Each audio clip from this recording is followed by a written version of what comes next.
at magkaisa tayo para ipakita sa buong mundo na matatag at buhay na buhay ang sektor ng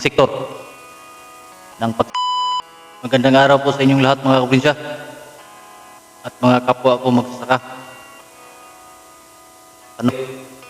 Tanungin ko lang po kayo,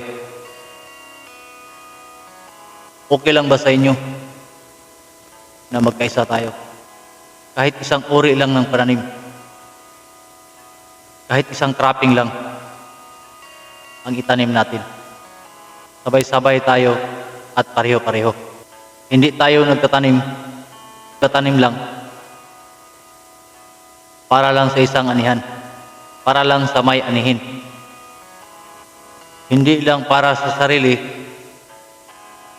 nating kababayan. Nagtanim tayo ng ganito para ramdam at makilala nila tayo ay tunay, tapat at totoong magsasaka. Dahil kapwa, sabay-sabay tayong nagtatanim, pag iisa ang ating itinanim, ipinakita natin na may lakas tayo. Kapag nagkaisa tayo, mas lalong nakikita ng lahat kung gaano halaga ang ating trabaho. Kung gaano kabigat ang ating sakripisyo. Kung gaano at kung gaano kalaki ang ambag natin sa ating bayan. Ang pawis at pagod natin sa ilalim ng araw,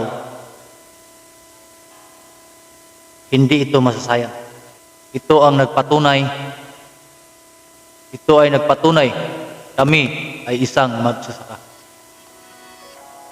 At ito ang ating buhay. Sama-sama tayo. Isang hangarin, isang layunin. Magkaisa tayo sa pagtatanim.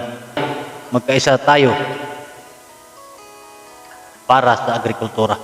At magkaisa tayo para ipakita sa buong mundo na matatag at buhay ang sektor ng pagsasaka para sa ating pamilya, para sa ating komunidad, at para sa kinabukasan ng ating bansa. Magkaisa tayo mga kaprobinsya.